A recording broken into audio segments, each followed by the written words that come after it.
pertemuan yang lalu sudah saya jelaskan bahwa hidup selalu berakhir dengan kematian. Apabila datang kematian menimpa seseorang, datanglah kiamat baginya. Itu yang disebut dengan kiamat kecil. Hakikatnya mati adalah perpindahan dari kehidupan di dunia ini menuju kehidupan di alam barzakh. Menunggu kita di alam barzakh sampai datangnya saat kiamat. Entah 10 tahun, entah 100 tahun, entah 1000 tahun, hanya Allah saja yang maha tahu. Adapun orang-orang beriman yang melakukan amal kebajikan dalam kehidupan di dunia ini, masa penantian yang lama di alam barzakh buat mereka sebentar saja. Tetapi bagi orang-orang kafir yang ingkar, yang tidak beriman kepada Allah, yang hidup di dunia cuma menumpuk-numpuk dosa, tentu penantian di alam barzakh akan merupakan waktu yang sangat lama. Bukankah dalam kehidupan kita waktu itu memang relatif? Contoh misalnya, bagi pemuda-pemudi yang sedang duduk asyik memadu cinta, waktu 4-5 jam saja rasanya cuma 4-5 menit. Tenggelam oleh keasikan. Tapi buat orang yang berbaring di rumah sakit, meratap di balik-balik apa itu tembok derita kata lagu, di balik dinding-dinding penjara, sehari bagai seminggu, seminggu rasa sebulan, sebulan boleh jadi rasa setahun. Penantian yang sangat lama. Kapan kiamat itu akan datang? Ini rahasia Allah. Jangankan kita yang orang awam, baginda Nabi sendiri tidak diberitahu oleh Allah kapan kiamat itu akan terjadi. Tetapi sungguh pun demikian, banyak hadis-hadis yang menjelaskan ciri atau tanda-tanda datangnya kiamat. Nah, kalau sudah bicara soal tanda, tanda kiamat itu ada 2. Pertama yang disebut alamatus sughra, tanda-tanda kecil. Ini waktunya masih ada tenggang. Ada yang dinamakan alamatul kubra, tanda-tanda besar. Artinya kiamat sudah diambang pintu. Apa tanda-tanda kecil dari datangnya hari kiamat itu? Misalnya kata Nabi, apabila ilmu sudah diangkat oleh Allah. Artinya apabila ulama sudah banyak wafat, minat orang belajar agama berkurang, lalu kebodohan nampak merajalela di mana-mana, zina dikerjakan secara terbuka, minuman-minuman keras jadi kebanggaan, itu termasuk di antara tanda-tanda kecil terjadinya hari kiamat. Apalagi misalnya iza waladatil ammatu rabbataha, apabila budak sudah melahirkan tuan. Apa maksudnya? Ada yang mentafsirkan apabila anak sudah bisa membudaki orang tuanya. Orang tua yang melahirkan dia, yang membesarkan dia, demi setelah si anak besar jadi orang berpangkat, bertitel, berharta, berkedudukan, jadilah orang tua itu budaknya. Sehingga sering dibilang kalau orang tua kaya, anak jadi raja. Tapi kalau anak yang kaya, orang tua sering jadi budak. Apalagi munculnya fitnah yang bergelombang, timbul perang antara dua bangsa yang besar, waktu berjalan terasa sangat pendek sekali. Itu merupakan tanda di antara tanda-tanda kiamat. Termasuk di dalamnya sulit membedakan mana laki, mana perempuan. Kan kalau tanda-tanda kayak begini sekarang sudah banyak kita lihat kan. Ulama banyak wafat, penggantinya sulit. Zina dikerjakan berterang-terangan, minuman keras jadi kebanggaan. Banyak anak membudaki orang tuanya, sulit membedakan mana laki mana perempuan. Kadang-kadang dari belakang kita lihat perempuan bener, begitu kita colek nengok jenggotan.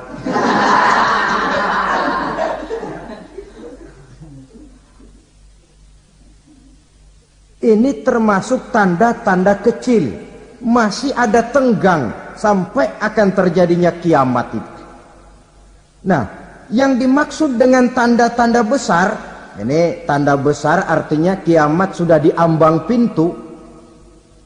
Pertama, matahari terbit dari sebelah barat. Apabila matahari sudah terbit dari arah sebelah barat, tertutuplah sudah pintu taubat. Bersabda Nabi kita, la taqumus sa'atu hatta tatlu'a syamsu min maghribiha.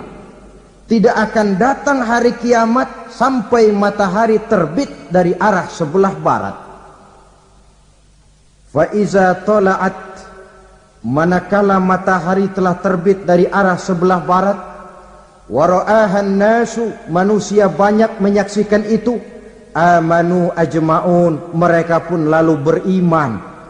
Yang tadinya kafir, yang tadinya ingkar, yang tadinya membangkang, setelah melihat matahari terbit dari sebelah barat, buru-buru beriman, berlomba-lomba mengucap dua kalimat syahadat. Tapi apa yang terjadi? Kata Nabi, wa dzalika hina la yanfa'u nafsan imanuha lam takun amanat min qabl. Hari itu adalah hari yang iman sudah tidak berguna lagi bagi seseorang apabila sebelumnya memang dia tidak pernah beriman. Au kasabat fi imaniha khaira, atau beriman tetapi tidak pernah melakukan kebajikan di dalam keimanannya itu.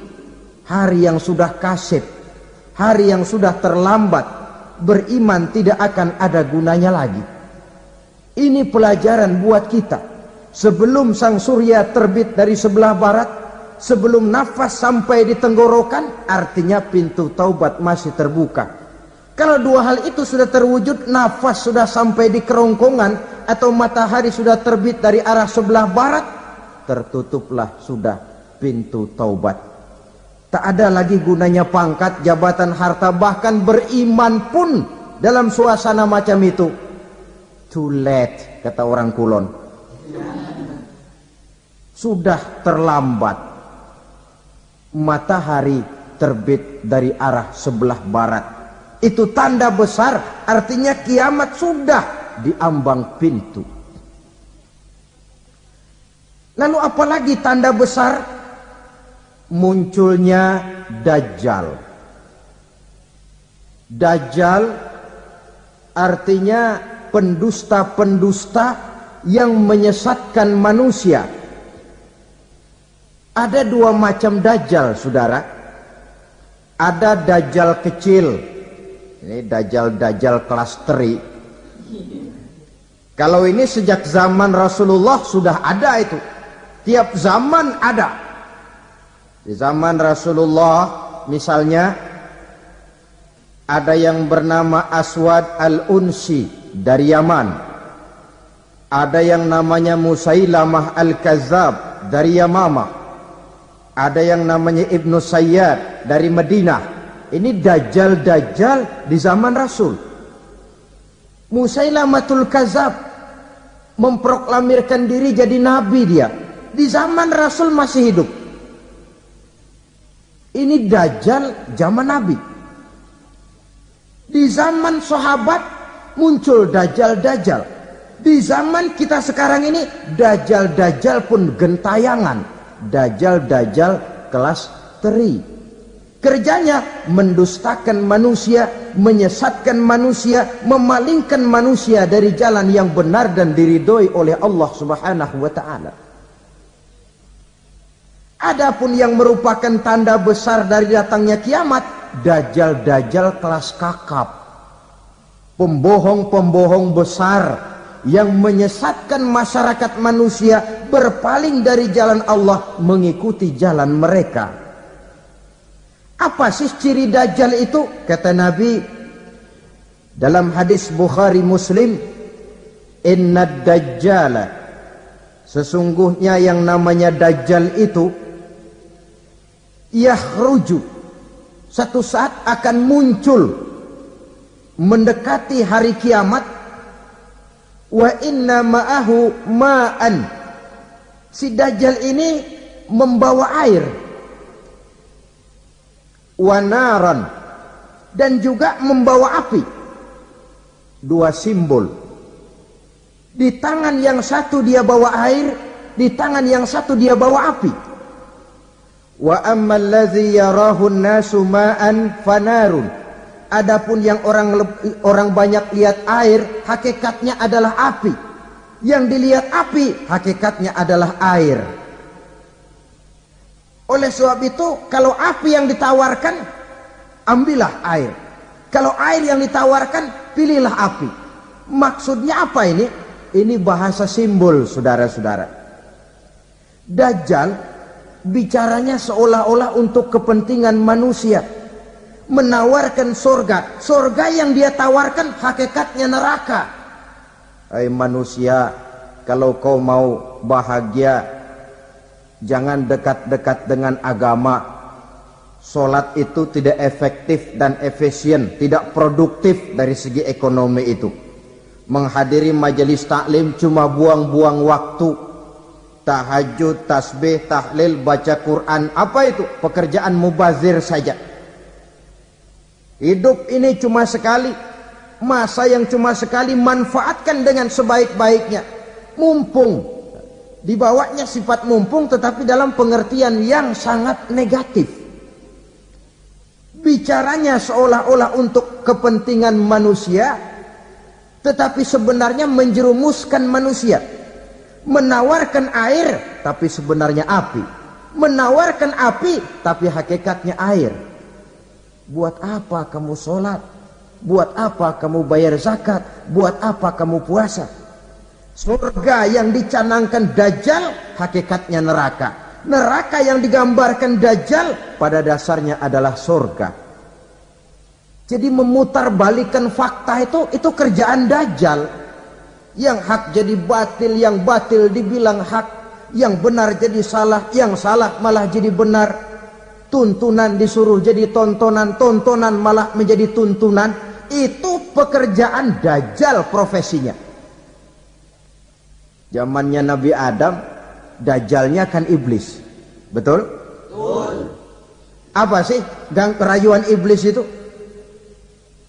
Allah setelah menciptakan Nabi Adam kan bilang, Adam, kau dan istrimu Hawa tinggal di surga ini.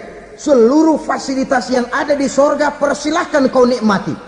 Satu yang tidak boleh, jangan coba-coba dekati pohon khuldi. Dekat saja jangan, apalagi sampai memetiknya. Datang Dajjal yang namanya iblis ini. Adam, kamu tahu nggak kenapa tidak boleh makan buah khuldi? Ya nggak tahu, pokoknya saya dilarang. Bodoh kamu Dam. Khuldun artinya kekal. Kalau kamu makan itu buah, kau akan kekal di surga buat selamanya. Allah tidak kepengen, maka dilarang kamu makan buah khuldi. Kalau kau ingin kekal di surga Adam, makan saja. Saya bicara begini ini untuk kepentingan kamu Adam. Ini kan ciri-ciri Dajjal. Bicaranya sih seolah-olah untuk kepentingan Nabi Adam, hakikat sebenarnya menjerumuskan Nabi Adam supaya ingkar dan melanggar larangan dari Allah Subhanahu wa ta'ala. Jadi setelah muncul Dajjal, timbul kekacauan-kekacauan di masyarakat. Banyak yang terpengaruh, terpedaya dan terpesona. Termasuk mereka yang memproklamirkan diri jadi nabi. mereka yang memproklamirkan diri jadi rasul di zaman sesudah Rasulullah wafat, itu adalah dajjal-dajjal. Maka saya ingatkan, kalau di zaman kita sekarang ini ada orang ngaku jadi nabi, ada orang ngaku jadi rasul, biar bahasa Arabnya kental, Quran hafal, hadis ribuan hadis hafal, biar pakai serban sampai menyengser ke tanah, bahasa Arabnya fasih, tapi dia mengaku jadi nabi, jadi rasul, kita umat Islam wajib tidak percaya. Wajib untuk tidak percaya. Itulah dajjal-dajjal zaman kita sekarang ini. Tidak mustahil mereka datang mempengaruhi orang-orang awam supaya berpaling dari Rasulullah, mengikuti mereka. Nah, di akhir zaman nanti, mendekati hari kiamat, dajjal ini muncul, dajjal kelas kakap, menyesatkan masyarakat manusia untuk berpaling dari Islam, mengikuti seruan mereka.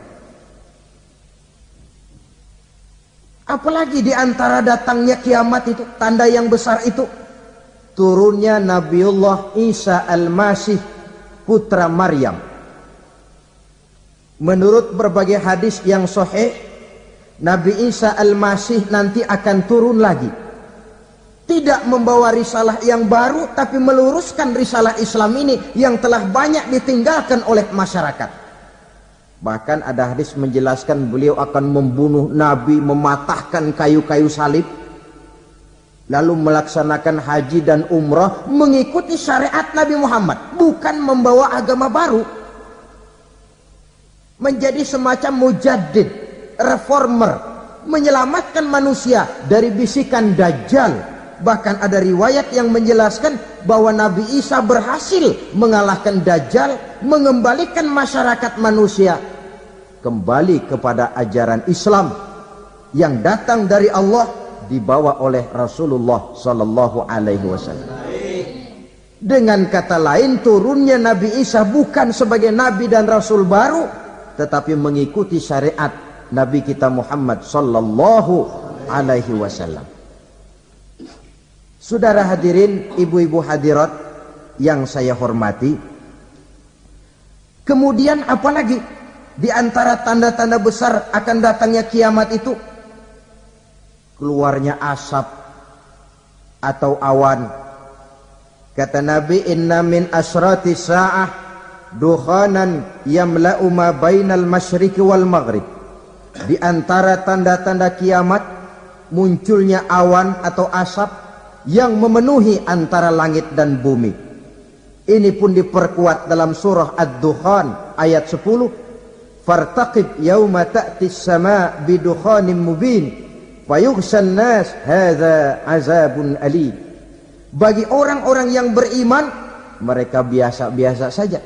Tapi bagi orang kufur, datangnya asap dan awan ini merupakan azab yang kelewat pedih. Barangkali sedikit mendekati gambaran tentang azab yang pedih ini, saya ingatkan alam pikiran kita kepada peristiwa yang belum lama terjadi. Pernah dengar berita bocornya reaktor nuklir di Chernobyl, Uni Soviet? Pernah dengar? Nah.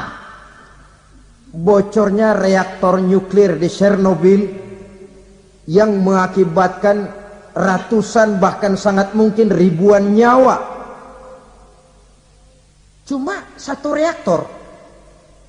Bagaimana kalau seluruh cadangan nuklir yang dimiliki oleh para negara adik kuasa ini diledakkan? Bahkan yang konon menurut catatan, cadangan nuklir yang dimiliki bersama oleh Amerika dan Rusia sekarang ini sudah sanggup memusnahkan 6 miliar manusia. 1,5 kali lebih banyak dari jumlah manusia yang nongkrong di permukaan bumi ini. Saudara-saudara hadirin yang saya hormati, lalu saat mendekati hari kiamat, apalagi tandanya? Setelah Nabi Isa wafat, pada saat turunnya yang kedua kali, Lalu Allah meniupkan angin sejuk. Semua orang-orang beriman, orang-orang baik wafat. Sehingga penghuni bumi ini cuma tinggal lagi terdiri dari orang-orang kafir. Tidak ada lagi di bumi ini yang bisa mengucapkan Allah. Sehingga dalam hadis qudsi itu ada keterangan, Innallaha azza wa jalla yaqulu li Israfil. Allah pernah pesan kepada malaikat Israfil. Kata Allah, Israfil, Iza sami'ta qailan yaqul Allah Allah fa akhirin nafakh 40 sanatan ikraman liqailiha. Hai Israfil, apabila kau dengar di permukaan bumi masih banyak orang yang mengucapkan Allah Allah, maka tunda sangkakala kiamat itu 40 tahun. Untuk apa? Ikraman liqailiha, menghormati orang yang mengucapkan Allah Allah itu. Wah, jadi karena sekarang masih banyak yang mengucapkan Allah, besar hatilah kita, masih jauh kiamat itu. Tapi jangan lupa, kiamat pribadi, kiamat kecil itu yang nggak kita sangka-sangka.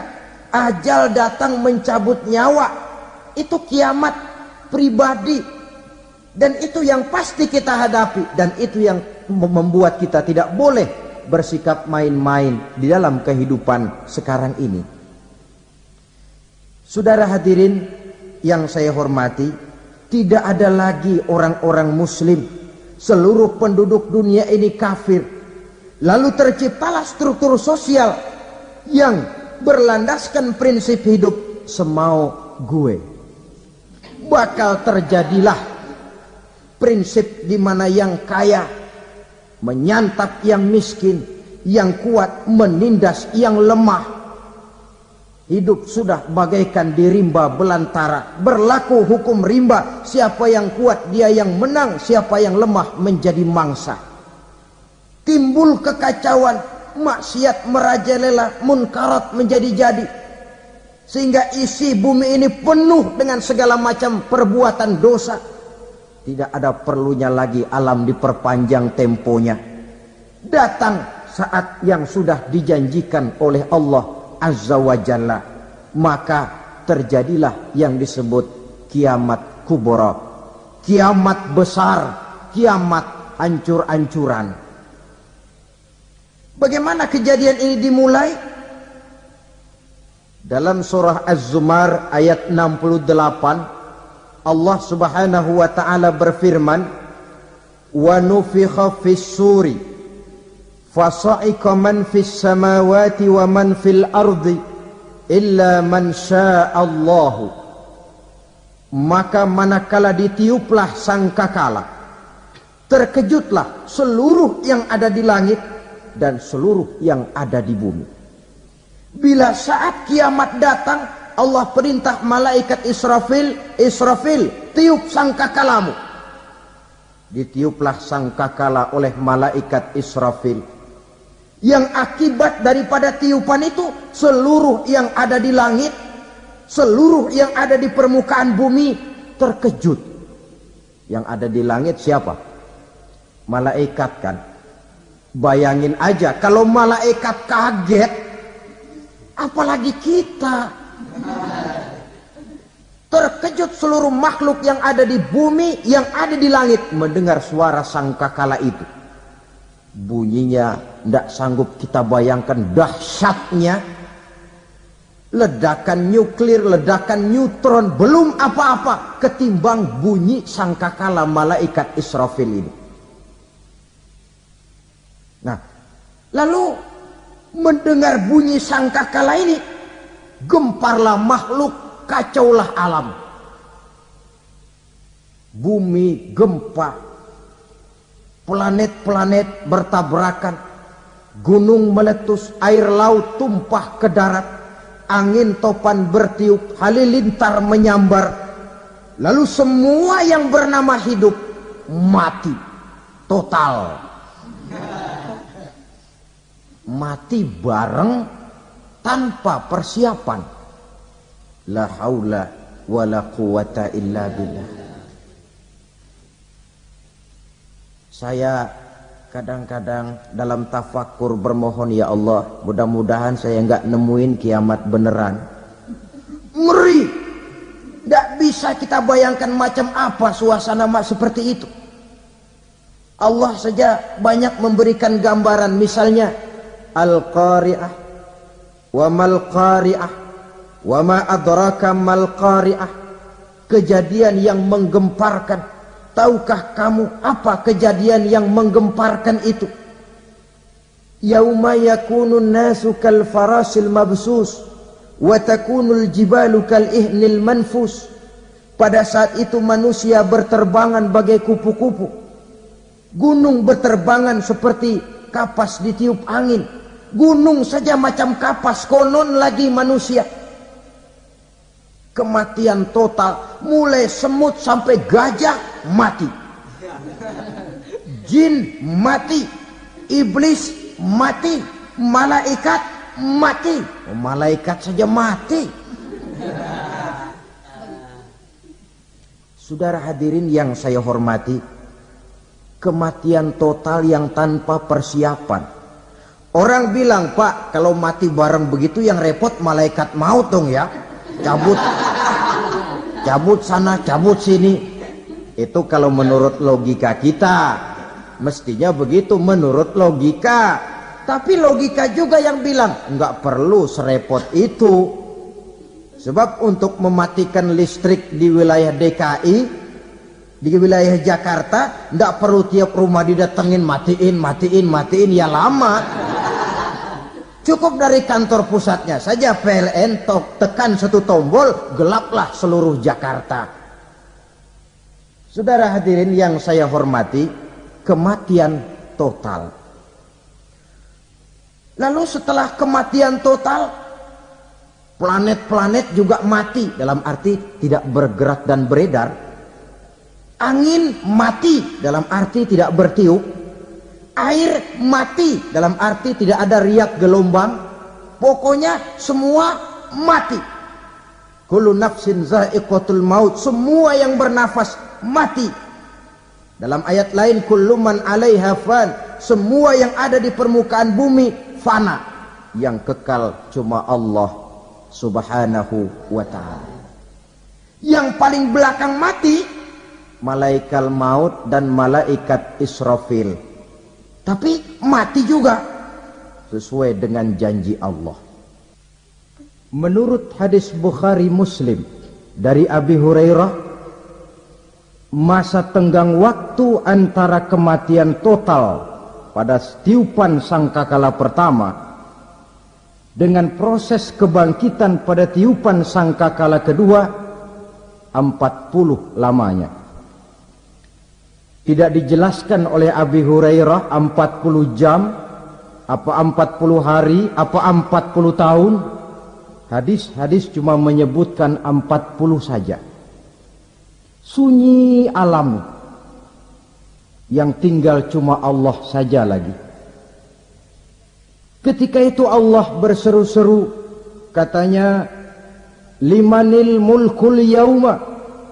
Siapa para penguasa hari ini? Mana itu raja-raja dan penguasa yang dulu mengaku jadi Tuhan? Fir'aun. Mana Fir'aun sekarang? Yang dulu jadi raja, merasa berhasil, sombong, lalu tidak mau turun-turun dari kekuasaannya, sampai kepada puncak kekurang ajarannya mengangkat diri jadi Tuhan. Mana itu Fir'aun? Namrus. Mana sekarang Namrus? La ilaha illa ana. Ternyata tidak ada Tuhan lain selain daripada aku, kata Allah. Proses kemudian, saudara-saudara, turunlah hujan dari langit. 40 lamanya hujan itu. Tidak jelas juga 40 jam apa 40 hari. Setelah air turun membasahi, datanglah tiupan sangkakala yang kedua. Semua yang bernama mati bangkit dari kuburnya masing-masing.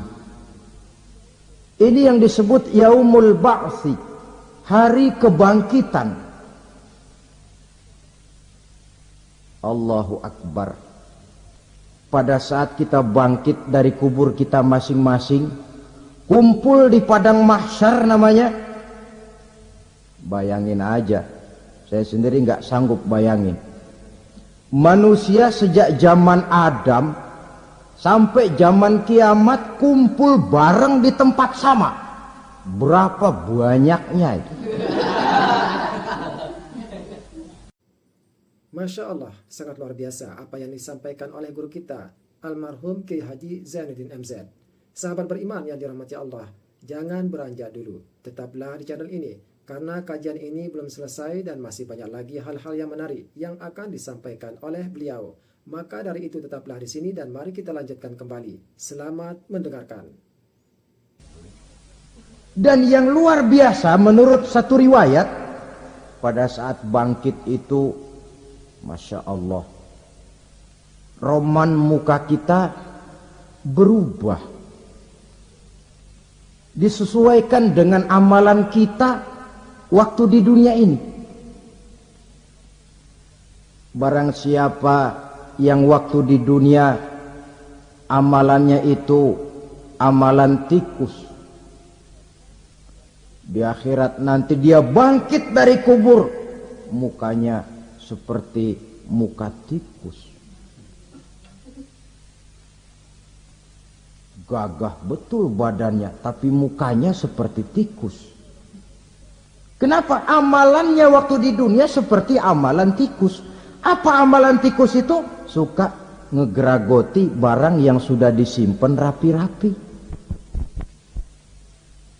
Orang sudah simpan uang rapi-rapi, simpan perhiasan rapi-rapi, digeragoti oleh tikus.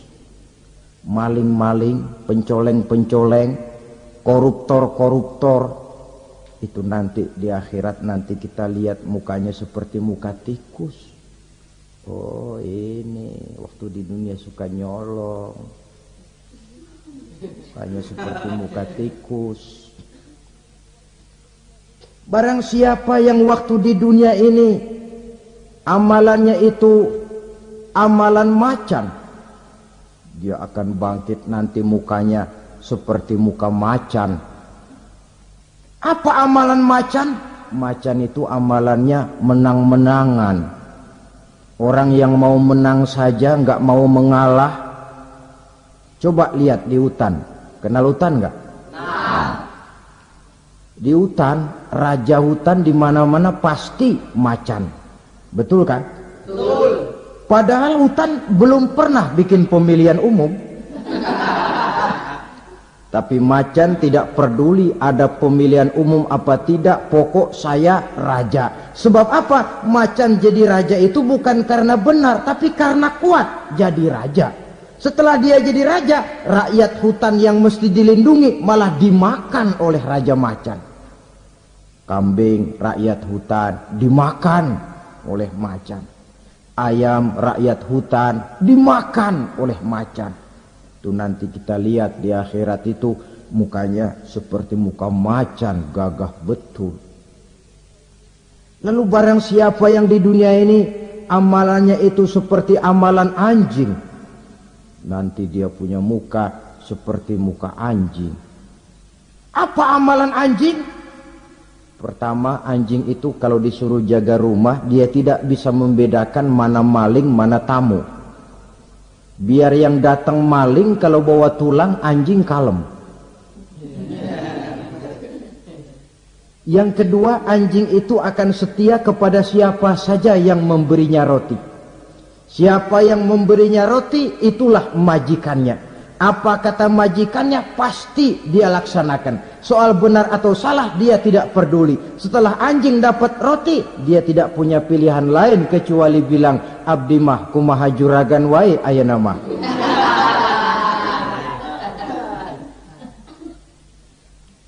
Saudara hadirin yang saya hormati, berkumpul di padang mahsyar Tiap orang sibuk dengan persoalannya masing-masing. Matahari waktu itu didekatkan oleh Allah. Panas luar biasa. Ada yang saking panasnya itu mencucurkan peluh keringat sampai sebatas mata kakinya. Ada yang keringatnya sampai sedengkulnya. Ada yang keringatnya sampai sepusatnya. Ada yang keringatnya mengalir sampai sebahunya. Ada yang kelelap oleh keringatnya sendiri, sementara orang di sampingnya nggak apa-apa. Bergantung lagi amalan dia waktu di dunia ini. Saudara-saudara, sebagian orang dalam kepanikan padang mahsyar berombong-rombong datang mereka menghadap Nabi Adam. Ya Adam, anta abal bashar. Hai Adam, Tuhan adalah bapak moyang manusia. Kami sebentar lagi akan disidang, dimintakan pertanggungan jawab. Tolonglah kami, hai Adam. Kata Nabi Adam, jangankan nolongin sampean, saya sendiri tanggung jawab di hadapan Allah. Ketika dulu tidak boleh makan khuldi, saya serobot. Sudahlah, urus diri masing-masing saja, nafsi. Begitu kata Nabi Nuh, begitu kata Nabi Ibrahim. Tiap orang bertanggung jawab sendiri-sendiri. Ketika itulah saudara-saudara, nikmatnya menjadi umat Nabi besar Muhammad sallallahu alaihi wasallam. Sebab apa? Walaupun menurut abjad kita ini umat paling belakang, kan paling belakang kita ini toh, karena Nabi Muhammad adalah Nabi akhir. Tapi akan dihisap lebih dulu, lewat di atas sirat lebih dulu, masuk surga lebih dahulu ketimbang umat-umat belakangan. Ketika Rasul mendekati ajal, beliau tanyakan itu kepada malaikat Jibril. Malaikat Jibril berkata, Muhammad jangan khawatir, Allah sudah berjanji, inni haramtul jannata ala sairil anbiya hatta tadkhulaha anta. Wa haramtuha ala sairil umami hatta tadkhulaha ummatuka. Surga aku haramkan buat seluruh nabi kecuali kalau engkau Muhammad sudah masuk ke dalamnya. Dan surga aku haramkan buat seluruh umat kecuali kalau umatmu Muhammad sudah masuk ke dalamnya. Logikanya, walaupun menurut abjad kita umat paling belakang, bakal dihisap paling dulu, lewat di atas sirat paling dulu, masuk surga paling dulu, kalau mampir ke neraka juga paling dulu. Ya resiko. Jangan mau enaknya aja paling dulu. Saudara hadirin yang saya hormati, setelah masa kebangkitan itu jangan dikira begitu bangkit langsung diperiksa. Masih menunggu menanti ribuan tahun perhitungan padang mahsyar untuk sampai kepada proses yang disebut yaumul hisab, hari perhitungan. Seorang demi seorang bakal dipanggil. Bayangkan saja, kita se-RT saja di absen, kadang-kadang perlu waktu lama.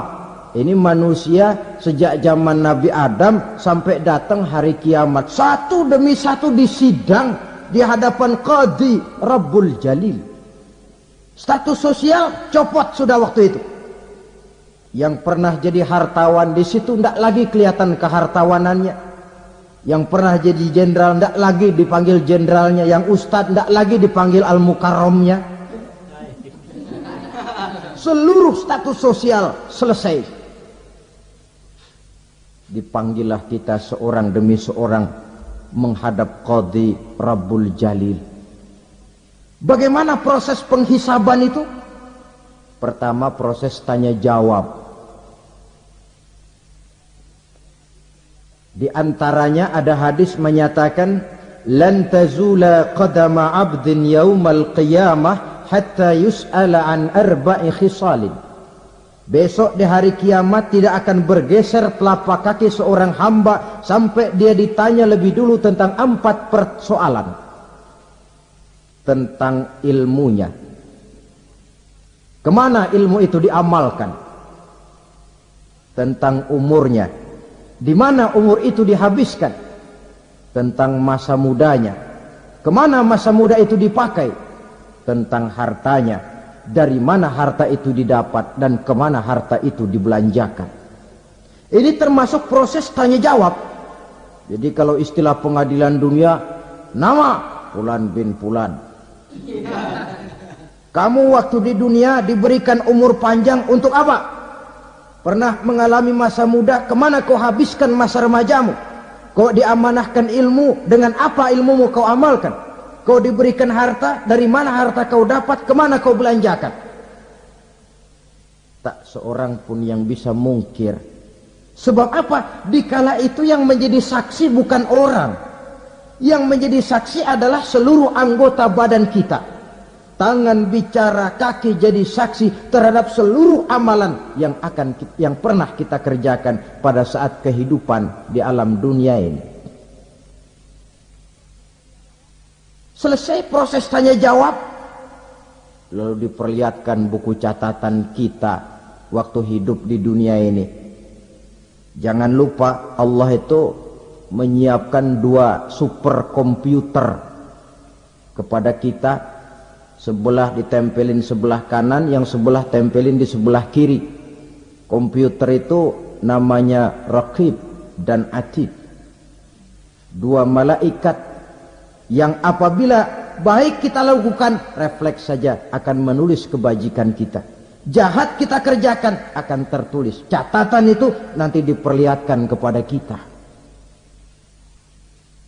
Waduh, alangkah malunya pada saat diperlihatkan catatan kita, buku rapot kita merah melulu. Barangkali diperiksa sambil diomelin, brengsek lo. Buku merah melulu begini, bagaimana waktu hidup di dunia? Tidak cukup diperlihatkan buku catatan kehidupan, rekaman kehidupan. Rekaman kehidupan kita secara utuh sejak terlahir sampai ajal datang merenggut nyawa. Barangkali mirip dengan video sekarang ini, di mana terekam dengan baik seluruh kegiatan kita, sejak yang sekecil-kecilnya sampai kepada yang sebesar-besarnya. Untuk kemudian kita pun menerima balasan. In khairan fa khairun wa in syarran fa syarrun. Kalau baik ya baik balasannya, kalau jahat ya jahat juga balasannya. Catatan-catatan kita diberikan. Kalau banyak kebajikannya diberikan di tangan kanan dengan cara yang halus. Kalau banyak kejahatannya diberikan dari sebelah kiri atau dilempar dari belakang. Itulah sebabnya sejak di dunia ini kita sudah mohon kepada Allah. Ketika berwudu membasuh tangan kanan, apa kita bilang? Allahumma a'tini kitabi biyamini wa hasibni hisaban yasira. Ya Allah, berikan saya kitab di tangan kanan, dan kalau saya memang perlu dihisap, hisaplah saya yang seringan-ringannya. Tangan kiri berlindung kita kepada Allah, jangan sampai diberikan kitab di tangan kiri atau dari arah sebelah belakang. Wa a'udzubika an tu'tiya kitabi bishimali aw min wara'i zuhri, dari arah sebelah belakang. Na'udzubillah min dzalik. Setelah selesai lewat proses penghisaban, lewat mizan, timbangan, maka yang sudah selesai dihisab itu bergeraklah menuju sirat, jembatan yang terbentang menuju surga melalui neraka. Saudara-saudara, panjangnya perjalanan sirat itu memakan waktu ratusan tahun. Tetapi orang yang lewat di atas sirat pun macam-macam, bergantung amalannya ketika di dunia ini.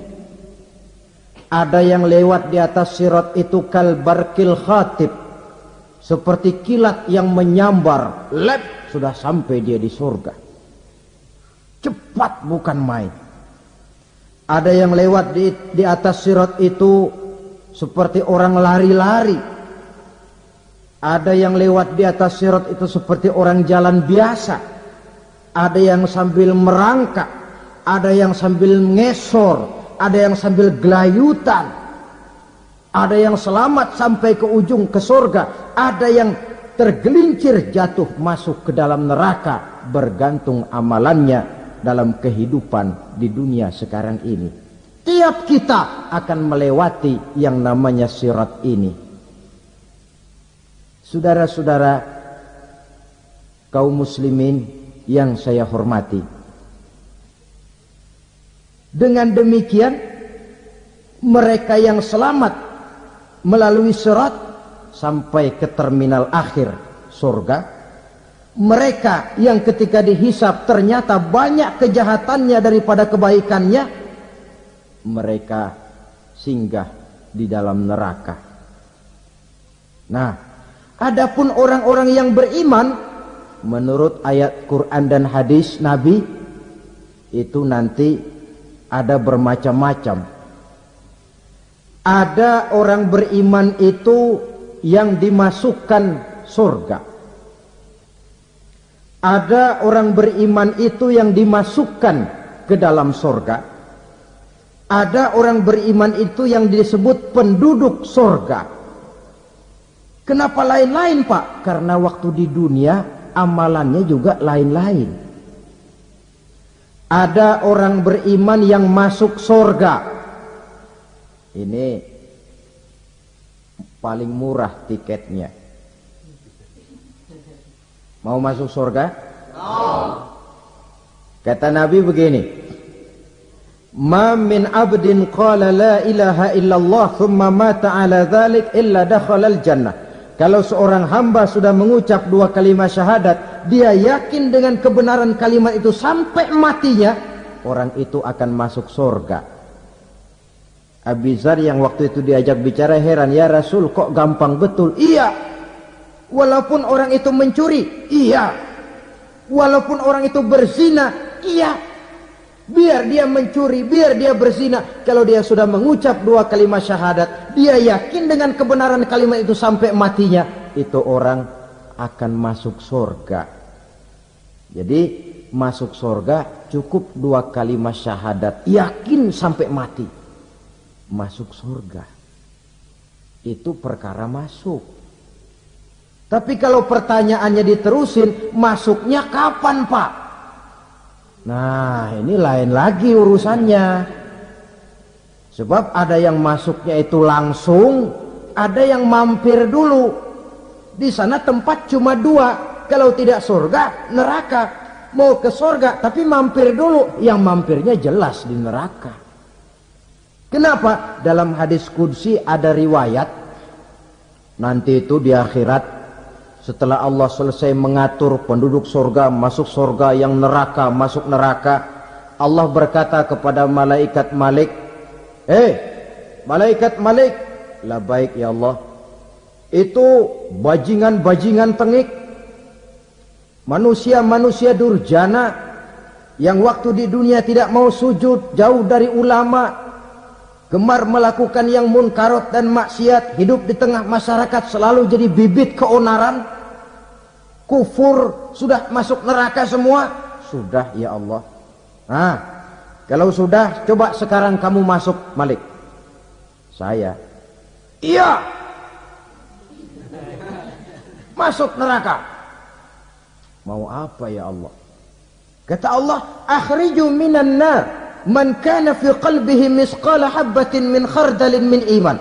Kau masuk neraka, cari di dalam neraka orang-orang yang ada imannya walaupun kecil sebesar biji zarah, angkat mereka keluar.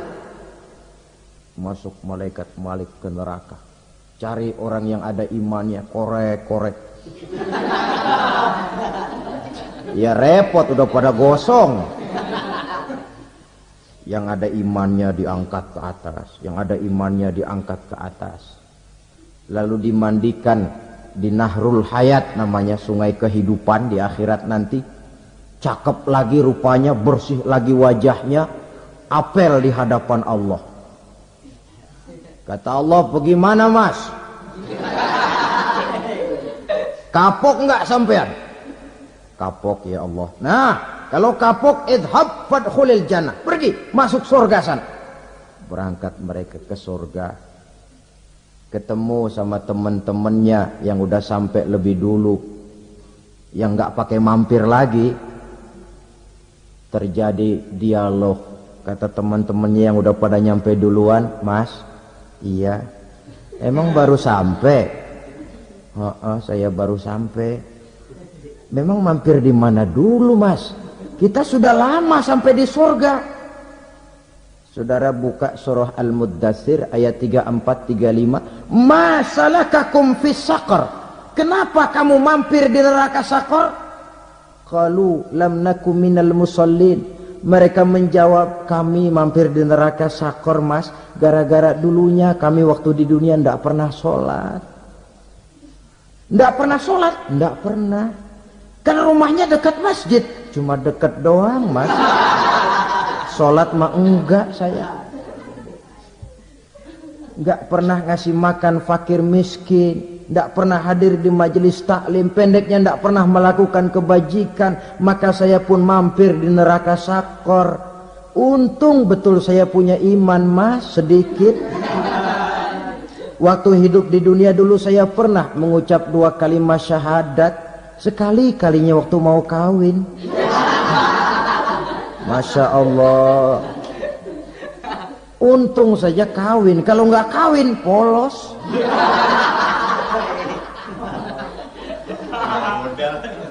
Itu juga pengulu sudah setengah mati ngajarin.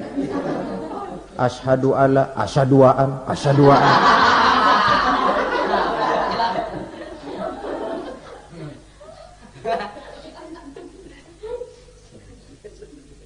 Ini namanya masuk surga.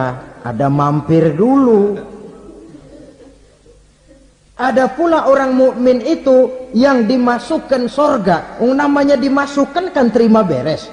Saya masuk ke rumah, jalan sendiri, cari tempat sendiri. Saya dimasukkan ke dalam rumah, terima beres. Pokok ada di dalam, itu dimasukkan namanya. Nggak pakai mampir. Tapi tentu tiketnya lebih mahal ketimbang yang pertama tadi. Apa kata Allah? Innal ladzina amanu wa amilus salihat la ukaffiranna anhum sayyi'atihim wa la udkhilannahum jannah. Sesungguhnya orang-orang yang beriman kemudian beramal soleh, kami hapuskan segala dosa dan kesalahannya, kami masukkan mereka ke dalam surga. Lihat ayatnya. Allah yang memasukkan, kita yang dimasukkan. Tidak pakai transit, tidak usah mampir. Cuma tidak cukup syahadat, tidak cukup amanu, tapi diiringi dengan wa'amilus salih. Iman, amal. Tidak cukup syahadat, lalu dibuktikan dia sholat, dia zakat, puasa, lalu dia melakukan berbagai macam kebajikan. Ini yang menyebabkan dia tidak pakai mampir di tempat yang bernama Saqar. Lalu ada pula orang mukmin itu yang disebut penduduk surga. Wah, ini sudah VIP ini. Ashabul jannah, penduduk surga. Siapa mereka? Kata Allah, innal ladzina amanu summa istaqamu fala khaufun 'alaihim wala hum yahzanun ulaika ashabul jannah hum fiha khalidun. Sesungguhnya orang-orang yang beriman lalu istiqamah, tetap dalam melaksanakan perintah Allah, tidak goyah, tidak labil tapi stabil, istiqamah, mereka tidak takut dan tidak bersedih hati. Merekalah penduduk surga. Iman, istiqamah. Tidak punya duit, sembahyang. Banyak duit, sembahyang. Miskin, sembahyang. Kaya, tetap sembahyang. Istiqamah. Kadang orang kalau susah rajin ke masjid, banyak duitnya ngelihat masjid melengos. Itu yang dibilang waktu miskin hamba Allah, setelah kaya jadi hamba harta. Bergeser, tidak ada nilai istiqomahnya. Saudara-saudara, dengan begitu penduduk neraka itu dua. Ada penduduk permanen, ada penduduk yang semi permanen. Yang semi permanen orang-orang beriman yang mempunyai dosa besar. Mereka masuk ke neraka untuk menerima azab sesuai dengan dosanya. Bila selesai masa azab itu, mereka akan diangkat untuk ditempatkan kembali ke dalam surganya Allah Subhanahu wa ta'ala. Nah, dikala itulah saudara-saudara, ada yang disebut syafaat dari Rasulullah Sallallahu Alaihi Wasallam.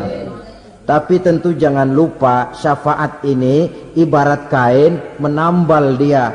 Kita punya kain bolong-bolong sedikit, syafaat yang menambal. Solat kita ada kurang dikit, sedekah kita ada campur riak dikit, amalan kita ada tidak karena Allah dikit, kita berharap syafaat. Jadi biarlah kain masih bolong-bolong, yang penting punya kain. Tapi kalau kainnya tidak ada, yang ditambal apanya? Sholat tidak, puasa tidak, zakat tidak, berharap syafaat saja, ya, terlalu berlebihan itu. Saudara hadirin yang saya hormati, apabila selesai proses penghisaban, proses penghitungan, maka dikala itulah manusia terbagi dalam dua kelompok besar. Fariqun fil jannah wa fariqun fis sa'ir. Sekelompok orang-orang beruntung yang masuk ke dalam surga, dan sekelompok lagi masuk ke dalam neraka. Akan memakan waktu untuk menceritakan sifat surga dan neraka, tapi insya Allah pada kesempatan pertemuan lain saya sampaikan. Namun sebagai gambaran umum cukuplah saya sampaikan sebuah hadis qudsi. Allah jelaskan, a'dadtu li'ibadiyas salihin ma la aynun ra'at wa la uzunun sami'at wa la khatara fi qalbil bashar. Aku sediakan buat hamba-hambaku yang soleh, yang tidak pernah terlihat oleh mata, tidak pernah terdengar oleh telinga, dan belum pernah terdetik dalam hati manusia. Jadi kenikmatan surga belum pernah dilihat mata, belum pernah didengar telinga, belum pernah terdetik dalam hati. Pedihnya azab neraka belum pernah terlihat mata, belum pernah terdengar telinga, belum pernah terdetik dalam hati. Saudara hadirin yang saya hormati, oleh karena itu sebagai uraian akhir daripada kiamat ini, marilah sama-sama kita memanfaatkan hidup dengan sebaik-baiknya, supaya jangan timbul penyesalan di hari kemudian nanti. Mudah-mudahan kita seluruhnya diselamatkan Allah dari azab neraka dan mendapat surga dan ridhonya. Sekian. Alhamdulillahirrabbilalamin. Demikianlah tausiah yang sangat luar biasa yang sudah disampaikan oleh guru kita almarhum Kiai Haji Zainuddin MZ. Tentunya banyak sekali ilmu, hikmah dan manfaat yang bisa kita jadikan pelajaran dalam kehidupan kita sehari-hari. Sahabat beriman yang dimuliakan Allah, mari kita doakan guru kita, semoga beliau selalu berada di dalam naungan perlindungan dari Allah Subhanahu wa ta'ala, diampuni segala dosanya. Amin ya rabbal alamin. Demikian, wassalamualaikum warahmatullahi wabarakatuh. Setelah kita mendengarkan bersama kajian penuh ilmu, penuh hikmah dan manfaat yang sudah disampaikan oleh guru kita almarhum Kiai Haji Zainuddin MZ, sekarang mari kita lanjutkan aktivitas kita masing-masing. Kudoakan semoga sahabat-sahabatku semua selalu diberikan kesehatan, kelancaran dan dimudahkan segala urusannya. Amin ya rabbal alamin. Sampai bertemu lagi di video ceramah selanjutnya. Wassalamualaikum warahmatullahi wabarakatuh. Bismillahirrahmanirrahim. Assalamualaikum warahmatullahi wabarakatuh. Sahabat beriman yang dimuliakan Allah, alhamdulillah kita bertemu lagi di channel ini. Sebelumnya aku doakan semoga sahabatku semua senantiasa berada di bawah perlindungan dari Allah Subhanahu wa ta'ala. Amin ya rabbal alamin. Pada kesempatan yang berbahagia ini, mari sejenak kita luangkan waktu kita untuk sama-sama mendengarkan tausiah yang sangat luar biasa dari guru kita almarhum Kiai Haji Zainuddin MZ. Seperti apa isi tausiah dari beliau? Mari kita sama-sama simak bersama. Yang lalu sudah saya jelaskan bahwa hidup selalu berakhir dengan kematian. Apabila datang kematian menimpa seseorang, datanglah kiamat baginya. Itu yang disebut dengan kiamat kecil. Hakikatnya mati adalah perpindahan dari kehidupan di dunia ini menuju kehidupan di alam barzakh. Menunggu kita di alam barzakh sampai datangnya saat kiamat. Entah 10 tahun, entah 100 tahun, entah 1000 tahun, hanya Allah saja yang maha tahu. Adapun orang-orang beriman yang melakukan amal kebajikan dalam kehidupan di dunia ini, masa penantian yang lama di alam barzakh buat mereka sebentar saja. Tetapi bagi orang-orang kafir yang ingkar, yang tidak beriman kepada Allah, yang hidup di dunia cuma menumpuk-numpuk dosa, tentu penantian di alam barzakh akan merupakan waktu yang sangat lama. Bukankah dalam kehidupan kita waktu itu memang relatif? Contoh misalnya, bagi pemuda-pemudi yang sedang duduk asyik memadu cinta, waktu 4-5 jam saja rasanya cuma 4-5 menit. Tenggelam oleh keasikan. Tapi buat orang yang berbaring di rumah sakit, meratap di balik-balik apa itu tembok derita kata lagu,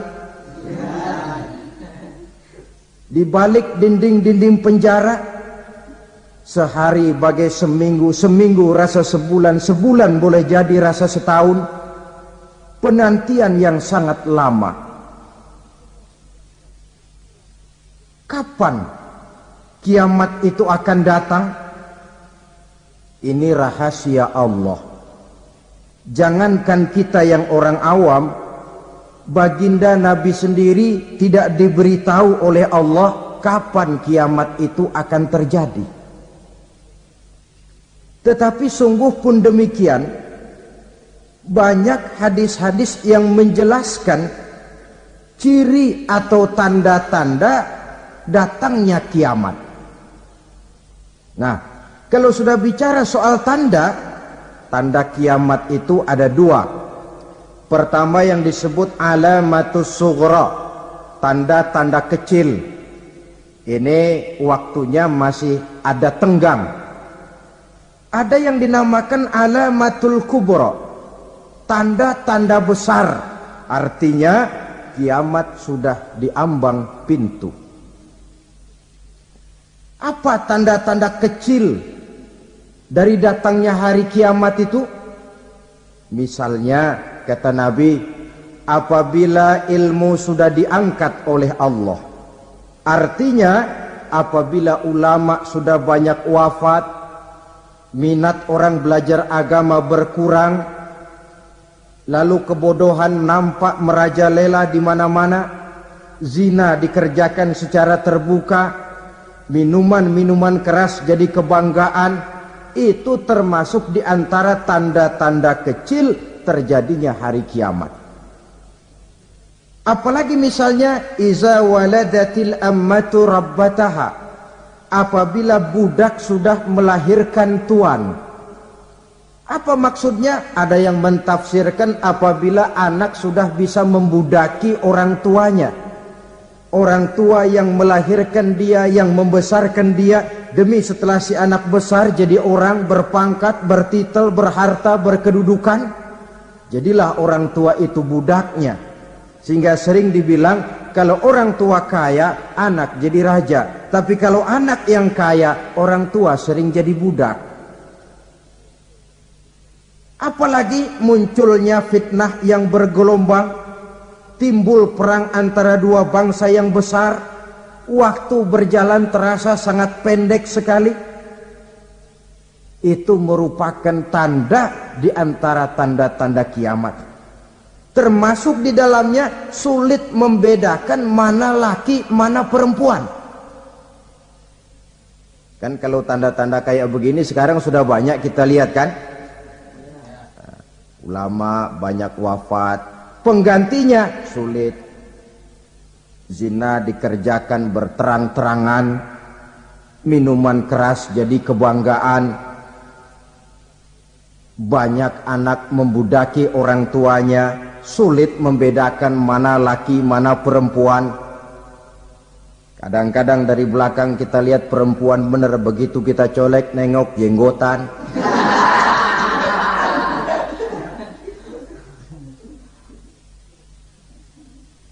Ini termasuk tanda-tanda kecil, masih ada tenggang sampai akan terjadinya kiamat itu. Nah, yang dimaksud dengan tanda-tanda besar, ini tanda besar artinya kiamat sudah di ambang pintu. Pertama, matahari terbit dari sebelah barat. Apabila matahari sudah terbit dari arah sebelah barat, tertutuplah sudah pintu taubat.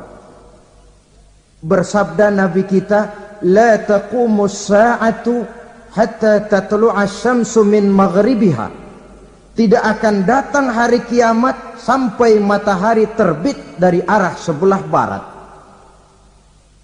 Fa iza tala'at, manakala matahari telah terbit dari arah sebelah barat, wa ra'ahan nasu, manusia banyak menyaksikan itu, amanu ajma'un, mereka pun lalu beriman.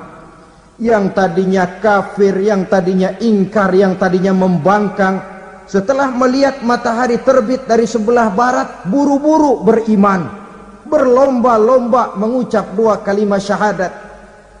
Tapi apa yang terjadi? Kata Nabi, wa dzalika hina la yanfa'u nafsan imanuha lam takun amanat min qabl. Hari itu adalah hari yang iman sudah tidak berguna lagi bagi seseorang apabila sebelumnya memang dia tidak pernah beriman. Au kasabat fi imaniha khaira, atau beriman tetapi tidak pernah melakukan kebajikan di dalam keimanannya itu. Hari yang sudah kasib, hari yang sudah terlambat, beriman tidak akan ada gunanya lagi. Ini pelajaran buat kita. Sebelum sang surya terbit dari sebelah barat, sebelum nafas sampai di tenggorokan, artinya pintu taubat masih terbuka. Kalau 2 hal itu sudah terwujud, nafas sudah sampai di kerongkongan atau matahari sudah terbit dari arah sebelah barat, tertutuplah sudah pintu taubat. Tak ada lagi gunanya pangkat, jabatan, harta, bahkan beriman pun dalam suasana macam itu too late, kata orang Kulon. Sudah terlambat. Matahari terbit dari arah sebelah barat, itu tanda besar, artinya kiamat sudah di ambang pintu. Lalu apalagi tanda besar? Munculnya Dajjal. Dajjal artinya pendusta-pendusta yang menyesatkan manusia. Ada 2 macam Dajjal, saudara. Ada Dajjal kecil. Ini Dajjal kelas teri. Kalau ini sejak zaman Rasulullah sudah ada itu. Tiap zaman ada. Di zaman Rasulullah misalnya ada yang bernama Aswad al-Unsi dari Yaman. Ada yang namanya Musailamah al-Kazzab dari Yamamah. Ada yang namanya Ibnu Sayyad dari Madinah. Ini Dajjal-Dajjal di zaman Rasul. Musailamatul Kazzab memproklamirkan diri jadi nabi dia. Di zaman Rasul masih hidup. Ini Dajjal zaman Nabi. Di zaman sahabat muncul Dajjal-Dajjal. Di zaman kita sekarang ini Dajjal-Dajjal pun gentayangan. Dajjal-Dajjal kelas teri. Kerjanya mendustakan manusia, menyesatkan manusia, memalingkan manusia dari jalan yang benar dan diridhoi oleh Allah Subhanahu wa taala. Adapun yang merupakan tanda besar dari datangnya kiamat, dajjal-dajjal kelas kakap, pembohong-pembohong besar yang menyesatkan masyarakat manusia berpaling dari jalan Allah mengikuti jalan mereka.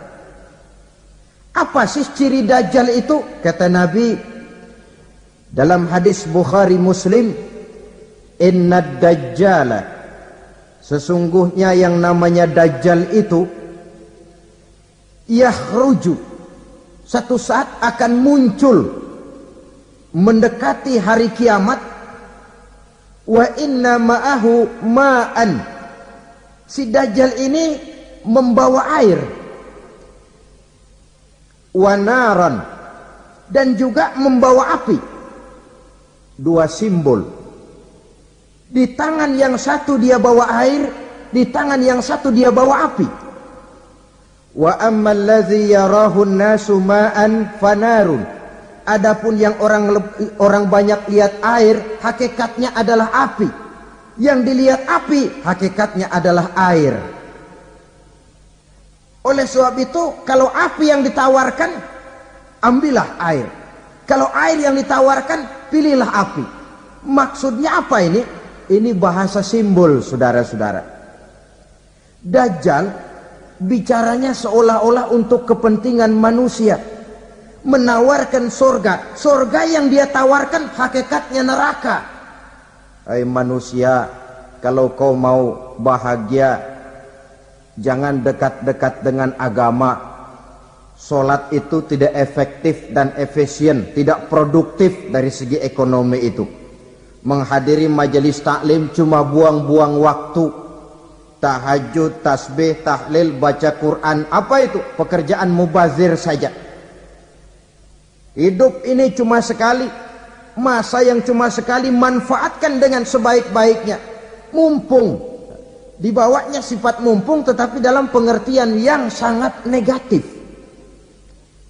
Bicaranya seolah-olah untuk kepentingan manusia, tetapi sebenarnya menjerumuskan manusia. Menawarkan air, tapi sebenarnya api. Menawarkan api, tapi hakikatnya air. Buat apa kamu sholat? Buat apa kamu bayar zakat? Buat apa kamu puasa? Surga yang dicanangkan dajjal, hakikatnya neraka. Neraka yang digambarkan dajjal, pada dasarnya adalah surga. Jadi memutarbalikkan fakta itu kerjaan dajjal. Yang hak jadi batil, yang batil dibilang hak, yang benar jadi salah, yang salah malah jadi benar. Tuntunan disuruh jadi tontonan, tontonan malah menjadi tuntunan. Itu pekerjaan dajjal profesinya. Zamannya Nabi Adam, dajjalnya kan iblis. Betul? Betul. Apa sih rayuan iblis itu? Allah setelah menciptakan Nabi Adam kan bilang, Adam, kau dan istrimu Hawa tinggal di surga ini. Seluruh fasilitas yang ada di surga persilahkan kau nikmati. Satu yang tidak boleh, jangan coba-coba dekati pohon khuldi. Dekat saja jangan, apalagi sampai memetiknya. Datang dajjal yang namanya iblis ini. Adam, kamu tahu nggak kenapa tidak boleh makan buah khuldi? Ya nggak tahu, pokoknya saya dilarang. Bodoh kamu Dam. Khuldun artinya kekal. Kalau kamu makan itu buah, kau akan kekal di surga buat selamanya. Allah tidak kepengen, maka dilarang kamu makan buah khuldi. Kalau kau ingin kekal di surga Adam, makan saja. Saya bicara begini ini untuk kepentingan kamu Adam. Ini kan ciri-ciri dajjal. Bicaranya sih seolah-olah untuk kepentingan Nabi Adam, hakikat sebenarnya menjerumuskan Nabi Adam supaya ingkar dan melanggar larangan dari Allah Subhanahu wa ta'ala. Jadi setelah muncul dajjal, timbul kekacauan-kekacauan di masyarakat. Banyak yang terpengaruh, terpedaya dan terpesona. Termasuk mereka yang memproklamirkan diri jadi nabi. mereka yang memproklamirkan diri jadi rasul di zaman sesudah Rasulullah wafat, itu adalah dajjal-dajjal. Maka saya ingatkan, kalau di zaman kita sekarang ini ada orang ngaku jadi nabi, ada orang ngaku jadi rasul, biar bahasa Arabnya kental, Quran hafal, hadis ribuan hadis hafal, biar pakai serban sampai menyengser ke tanah, bahasa Arabnya fasih, tapi dia mengaku jadi nabi, jadi rasul, kita umat Islam wajib tidak percaya. Wajib untuk tidak percaya. Itulah dajjal-dajjal zaman kita sekarang ini. Tidak mustahil mereka datang mempengaruhi orang-orang awam supaya berpaling dari Rasulullah, mengikuti mereka. Nah, di akhir zaman nanti, mendekati hari kiamat, dajjal ini muncul, dajjal kelas kakap, menyesatkan masyarakat manusia untuk berpaling dari Islam, mengikuti seruan mereka. Apalagi di antara datangnya kiamat itu, tanda yang besar itu, turunnya Nabiullah Isa Al-Masih, putra Maryam. Menurut berbagai hadis yang sahih, Nabi Isa Al-Masih nanti akan turun lagi. Tidak membawa risalah yang baru, tapi meluruskan risalah Islam ini yang telah banyak ditinggalkan oleh masyarakat. Bahkan ada hadis menjelaskan beliau akan membunuh Nabi, mematahkan kayu-kayu salib, lalu melaksanakan haji dan umrah mengikuti syariat Nabi Muhammad, bukan membawa agama baru. Menjadi semacam mujaddid, reformer, menyelamatkan manusia dari bisikan dajjal. Bahkan ada riwayat yang menjelaskan bahwa Nabi Isa berhasil mengalahkan dajjal, mengembalikan masyarakat manusia kembali kepada ajaran Islam yang datang dari Allah, dibawa oleh Rasulullah sallallahu alaihi wasallam. Dengan kata lain, turunnya Nabi Isa bukan sebagai nabi dan rasul baru, tetapi mengikuti syariat Nabi kita Muhammad sallallahu alaihi wasallam. Saudara hadirin, ibu-ibu hadirat yang saya hormati, kemudian apalagi di antara tanda-tanda besar akan datangnya kiamat itu?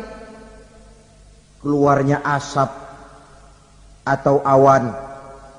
Kata Nabi, inna min asrati sa'ah dukhanan yamla'u ma bainal masyriqi wal maghrib. Di antara tanda-tanda kiamat, munculnya awan atau asap yang memenuhi antara langit dan bumi. Ini pun diperkuat dalam surah Ad-Dukhan ayat 10. Fartaqib yauma ta'ti as-sama' bidukhanin mubin fayughshan nas hadza azabun alim.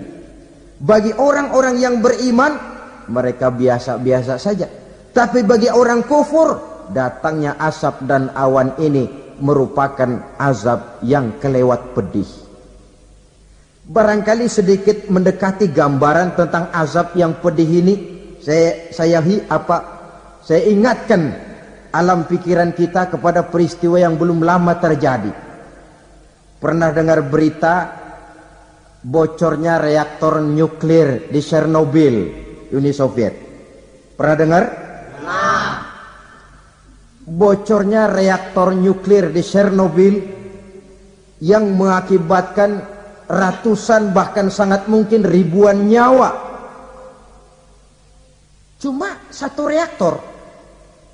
Bagaimana kalau seluruh cadangan nuklir yang dimiliki oleh para negara adik kuasa ini diledakkan?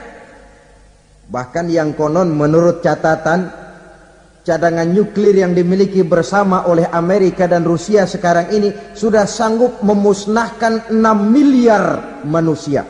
1,5 kali lebih banyak dari jumlah manusia yang nongkrong di permukaan bumi ini. Saudara-saudara hadirin yang saya hormati, lalu saat mendekati hari kiamat, apalagi tandanya? Setelah Nabi Isa wafat, pada saat turunnya yang kedua kali, Lalu Allah meniupkan angin sejuk.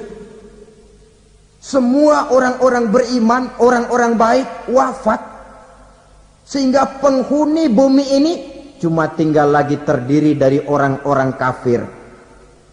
Tidak ada lagi di bumi ini yang bisa mengucapkan Allah. Sehingga dalam hadis qudsi itu ada keterangan, Innallaha azza wa jalla yaqulu li Israfil. Allah pernah pesan kepada malaikat Israfil. Kata Allah, Israfil, Iza sami'ta qailan yaqul Allah Allah fa akhirin nafakh 40 sanatan ikraman liqailiha. Hai Israfil, apabila kau dengar di permukaan bumi masih banyak orang yang mengucapkan Allah Allah, maka tunda sangkakala kiamat itu 40 tahun. Untuk apa? Ikraman liqailiha, menghormati orang yang mengucapkan Allah Allah itu. Wah, jadi karena sekarang masih banyak yang mengucapkan Allah, besar hatilah kita, masih jauh kiamat itu. Tapi jangan lupa, kiamat pribadi, kiamat kecil itu yang gak kita sangka-sangka. Ajal datang mencabut nyawa, itu kiamat pribadi. Dan itu yang pasti kita hadapi. Dan itu yang membuat kita tidak boleh bersikap main-main di dalam kehidupan sekarang ini. Saudara hadirin yang saya hormati, tidak ada lagi orang-orang muslim. Seluruh penduduk dunia ini kafir. Lalu terciptalah struktur sosial yang berlandaskan prinsip hidup semau gue. Bakal terjadilah prinsip di mana yang kaya menyantap yang miskin, yang kuat menindas yang lemah. Hidup sudah bagaikan di rimba belantara. Berlaku hukum rimba. Siapa yang kuat dia yang menang, siapa yang lemah menjadi mangsa. Timbul kekacauan, maksiat merajalela, munkarat menjadi-jadi. Sehingga isi bumi ini penuh dengan segala macam perbuatan dosa. Tidak ada perlunya lagi alam diperpanjang temponya. Datang saat yang sudah dijanjikan oleh Allah Azza wa Jalla, maka terjadilah yang disebut kiamat kubra, kiamat besar, kiamat hancur-hancuran. Bagaimana kejadian ini dimulai? Dalam surah Az-Zumar ayat 68, Allah Subhanahu wa taala berfirman, "Wa nufikha fis-suri fasa'iqa man fis samawati wa man fil ardi illa man sya'allahu." Maka manakala ditiuplah sangkakala, terkejutlah seluruh yang ada di langit dan seluruh yang ada di bumi. Bila saat kiamat datang, Allah perintah malaikat Israfil, Israfil, tiup sangkakalamu. Ditiuplah sangkakala oleh malaikat Israfil. Yang akibat daripada tiupan itu, seluruh yang ada di langit, seluruh yang ada di permukaan bumi terkejut. Yang ada di langit siapa? Malaikat kan. Bayangin aja kalau malaikat kaget, apalagi kita. Terkejut seluruh makhluk yang ada di bumi, yang ada di langit mendengar suara sangkakala itu. Bunyinya tidak sanggup kita bayangkan dahsyatnya.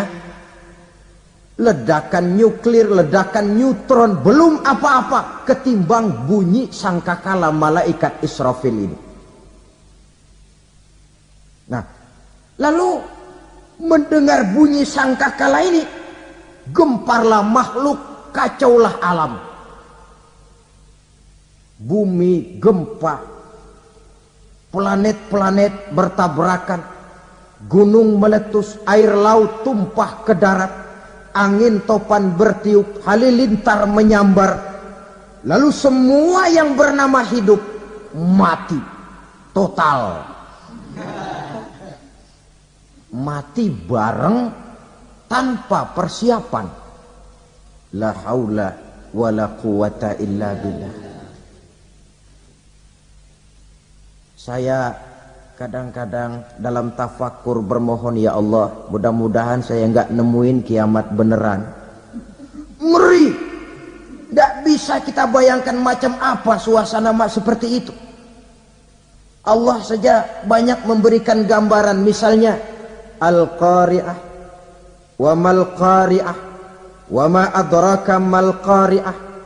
Kejadian yang menggemparkan. Tahukah kamu apa kejadian yang menggemparkan itu? Yauma yakunun nasu kal farasil mabsus wa takunul jibalu kal ihnil manfus. Pada saat itu manusia berterbangan bagai kupu-kupu. Gunung berterbangan seperti kapas ditiup angin. Gunung saja macam kapas, konon lagi manusia. Kematian total, mulai semut sampai gajah mati, jin mati, iblis mati, malaikat mati. Malaikat saja mati. Saudara hadirin yang saya hormati, kematian total yang tanpa persiapan. Orang bilang, Pak, kalau mati bareng begitu yang repot malaikat maut dong ya. Cabut sana, cabut sini. Itu kalau menurut logika kita. Mestinya begitu menurut logika. Tapi logika juga yang bilang nggak perlu serepot itu. Sebab untuk mematikan listrik di wilayah DKI, di wilayah Jakarta, nggak perlu tiap rumah didatengin matiin, ya lama. Cukup dari kantor pusatnya saja PLN tekan satu tombol, gelaplah seluruh Jakarta. Saudara hadirin yang saya hormati, kematian total. Lalu setelah kematian total, planet-planet juga mati, dalam arti tidak bergerak dan beredar. Angin mati, dalam arti tidak bertiup. Air mati, dalam arti tidak ada riak gelombang. Pokoknya semua mati. Kullu nafsin za'iqatul maut, semua yang bernafas mati. Dalam ayat lain, kullu man 'alaiha fan, semua yang ada di permukaan bumi fana. Yang kekal cuma Allah Subhanahu wa ta'ala. Yang paling belakang mati malaikat maut dan malaikat Israfil. Tapi mati juga sesuai dengan janji Allah. Menurut hadis Bukhari Muslim dari Abi Hurairah, masa tenggang waktu antara kematian total pada tiupan sangkakala pertama dengan proses kebangkitan pada tiupan sangkakala kedua 40 lamanya. Tidak dijelaskan oleh Abi Hurairah 40 jam, apa 40 hari, apa 40 tahun. Hadis-hadis cuma menyebutkan 40 saja. Sunyi alam, yang tinggal cuma Allah saja lagi. Ketika itu Allah berseru-seru, katanya, limanil mulkul yauma, siapa para penguasa hari ini? Mana itu raja-raja dan penguasa yang dulu mengaku jadi Tuhan? Fir'aun, mana Fir'aun sekarang? Yang dulu jadi raja, merasa berhasil, sombong, lalu tidak mau turun-turun dari kekuasaannya, sampai kepada puncak kekurang ajarannya mengangkat diri jadi Tuhan. Mana itu Fir'aun? Namrus, mana sekarang Namrus? La ilaha illa ana, ternyata tidak ada Tuhan lain selain daripada aku, kata Allah. Proses kemudian, saudara-saudara, turunlah hujan dari langit. 40 lamanya hujan itu. Tidak jelas juga 40 jam apa 40 hari. Setelah air turun membasahi, datanglah tiupan sangkakala yang kedua. Semua yang bernama mati bangkit dari kuburnya masing-masing. Ini yang disebut yaumul ba'tsi, hari kebangkitan. Allahu Akbar. Pada saat kita bangkit dari kubur kita masing-masing, kumpul di padang mahsyar namanya. Bayangin aja, saya sendiri nggak sanggup bayangin. Manusia sejak zaman Adam sampai zaman kiamat kumpul bareng di tempat sama. Berapa banyaknya itu? Masya Allah, sangat luar biasa apa yang disampaikan oleh guru kita, almarhum Kiai Haji Zainuddin MZ. Sahabat beriman yang dirahmati Allah, jangan beranjak dulu. Tetaplah di channel ini, karena kajian ini belum selesai dan masih banyak lagi hal-hal yang menarik yang akan disampaikan oleh beliau. Maka dari itu tetaplah di sini dan mari kita lanjutkan kembali. Selamat mendengarkan. Dan yang luar biasa menurut satu riwayat, pada saat bangkit itu, Masya Allah, roman muka kita berubah, disesuaikan dengan amalan kita waktu di dunia ini.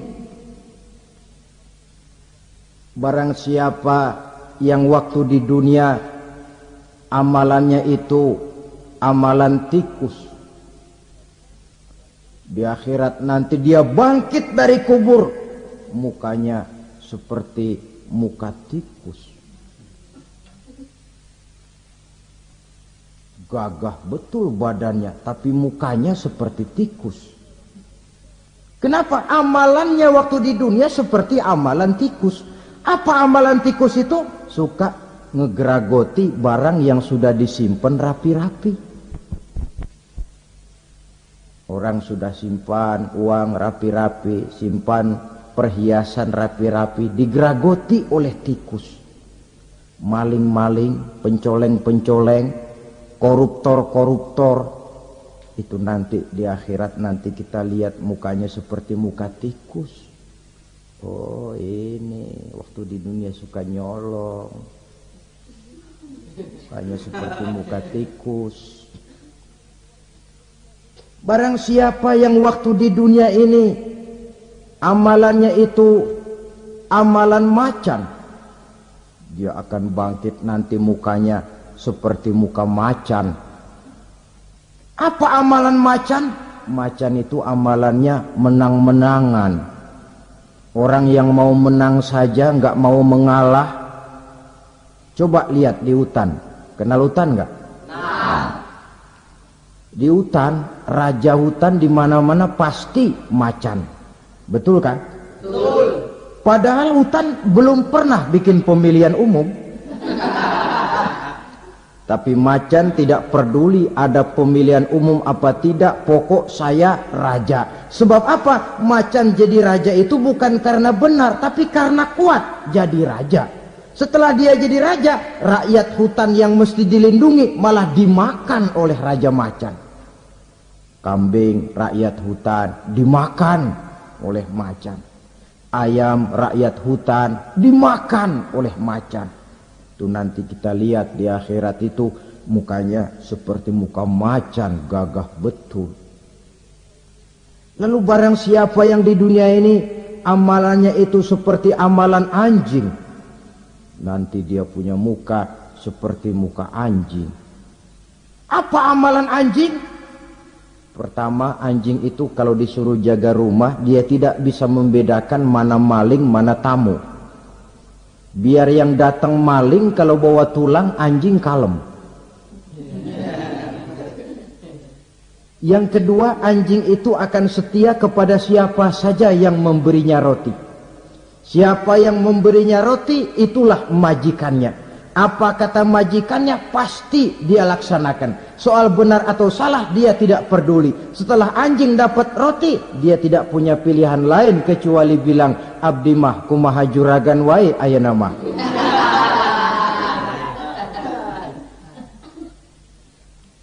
Saudara hadirin yang saya hormati, berkumpul di padang mahsyar Tiap orang sibuk dengan persoalannya masing-masing. Matahari waktu itu didekatkan oleh Allah. Panas luar biasa. Ada yang saking panasnya itu mencucurkan peluh keringat sampai sebatas mata kakinya. Ada yang keringatnya sampai sedengkulnya. Ada yang keringatnya sampai sepusatnya. Ada yang keringatnya mengalir sampai sebahunya.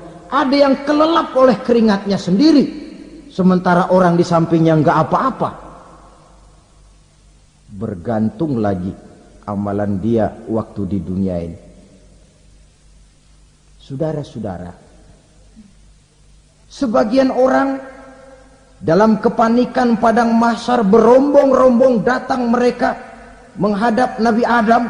Ya Adam, anta abal bashar. Hai Adam, Tuhan adalah bapak moyang manusia. Kami sebentar lagi akan disidang, dimintakan pertanggungan jawab. Tolonglah kami, hai Adam.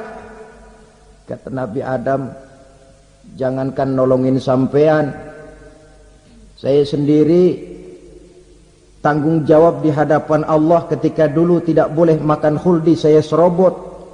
Sudahlah, urus diri masing-masing saja, nafsi. Begitu kata Nabi Nuh, begitu kata Nabi Ibrahim. Tiap orang bertanggung jawab sendiri-sendiri. Ketika itulah saudara-saudara, nikmatnya menjadi umat Nabi besar Muhammad sallallahu alaihi wasallam. Sebab apa? Walaupun menurut abjad kita ini umat paling belakang, kan paling belakang kita ini toh, karena Nabi Muhammad adalah Nabi akhir. Tapi akan dihisap lebih dulu, lewat di atas sirat lebih dulu, masuk surga lebih dahulu ketimbang umat-umat belakangan. Ketika Rasul mendekati ajal, beliau tanyakan itu kepada malaikat Jibril. Malaikat Jibril berkata, Muhammad jangan khawatir, Allah sudah berjanji, inni haramtul jannata ala sairil anbiya hatta tadkhulaha anta. Wa haramtuha ala sairil umami hatta tadkhulaha ummatuka. Surga aku haramkan buat seluruh nabi kecuali kalau engkau Muhammad sudah masuk ke dalamnya. Dan surga aku haramkan buat seluruh umat kecuali kalau umatmu Muhammad sudah masuk ke dalamnya. Logikanya, walaupun menurut abjad kita umat paling belakang, bakal dihisab paling dulu, lewat di atas sirat paling dulu, masuk surga paling dulu, kalau mampir ke neraka juga paling dulu. Ya resiko. Jangan mau enaknya aja paling dulu. Saudara hadirin yang saya hormati, setelah masa kebangkitan itu jangan dikira begitu bangkit langsung diperiksa. Masih menunggu menanti ribuan tahun perhitungan padang mahsyar untuk sampai kepada proses yang disebut yaumul hisab, hari perhitungan. Seorang demi seorang bakal dipanggil. Bayangkan saja, kita se-RT saja di absen, kadang-kadang perlu waktu lama. Ini manusia sejak zaman Nabi Adam sampai datang hari kiamat, satu demi satu disidang di hadapan Qadhi Rabbul Jalil. Status sosial copot sudah waktu itu. Yang pernah jadi hartawan di situ tidak lagi kelihatan kehartawanannya. Yang pernah jadi jenderal tidak lagi dipanggil jenderalnya. Yang ustadz tidak lagi dipanggil al-mukarramnya. Seluruh status sosial selesai. Dipanggillah kita seorang demi seorang menghadap Qadhi Rabbul Jalil. Bagaimana proses penghisaban itu? Pertama proses tanya jawab. Di antaranya ada hadis menyatakan, lan tazula qadama 'abdin yaumal qiyamah hatta yus'ala an arba'i khisalin. Besok di hari kiamat tidak akan bergeser telapak kaki seorang hamba sampai dia ditanya lebih dulu tentang 4 persoalan. Tentang ilmunya. Kemana ilmu itu diamalkan?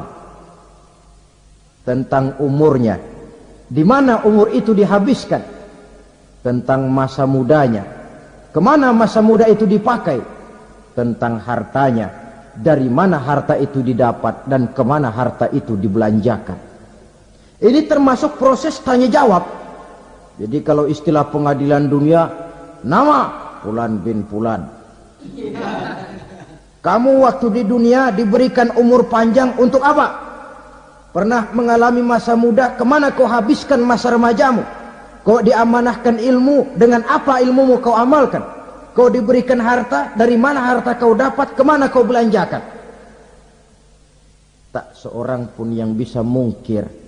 Sebab apa? Dikala itu yang menjadi saksi bukan orang.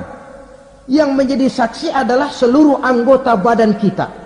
Tangan bicara, kaki jadi saksi terhadap seluruh amalan yang pernah kita kerjakan pada saat kehidupan di alam dunia ini. Selesai proses tanya jawab, lalu diperlihatkan buku catatan kita waktu hidup di dunia ini. Jangan lupa Allah itu menyiapkan 2 superkomputer kepada kita. Sebelah ditempelin sebelah kanan, yang sebelah tempelin di sebelah kiri. Komputer itu namanya Raqib dan Atid. 2 malaikat yang apabila baik kita lakukan, refleks saja akan menulis kebajikan kita. Jahat kita kerjakan akan tertulis. Catatan itu nanti diperlihatkan kepada kita. Waduh, alangkah malunya pada saat diperlihatkan catatan kita, buku rapot kita merah melulu. Barangkali diperiksa sambil diomelin, brengsek lo. Buku merah melulu begini, bagaimana waktu hidup di dunia? Tidak cukup diperlihatkan buku catatan kehidupan, rekaman kehidupan. Rekaman kehidupan kita secara utuh sejak terlahir sampai ajal datang merenggut nyawa. Barangkali mirip dengan video sekarang ini, di mana terekam dengan baik seluruh kegiatan kita sejak yang sekecil-kecilnya sampai kepada yang sebesar-besarnya. Untuk kemudian kita pun menerima balasan. In khairan fa khairun wa in syarran fa syarrun. Kalau baik ya baik balasannya, kalau jahat ya jahat juga balasannya. Catatan-catatan kita diberikan. Kalau banyak kebajikannya diberikan di tangan kanan dengan cara yang halus. Kalau banyak kejahatannya diberikan dari sebelah kiri atau dilempar dari belakang. Itulah sebabnya sejak di dunia ini kita sudah mohon kepada Allah. Ketika berwudu membasuh tangan kanan, apa kita bilang? Allahumma a'tini kitabi biyamini wa hasibni hisaban yasira. Ya Allah, berikan saya kitab di tangan kanan, dan kalau saya memang perlu dihisap, hisaplah saya yang seringan-ringannya. Tangan kiri berlindung kita kepada Allah. Jangan sampai diberikan kitab di tangan kiri atau dari arah sebelah belakang. Wa a'udzubika an tu'tiya kitabi bishimali aw min wara'i zuhri, dari arah sebelah belakang. Na'udzubillah min dzalik.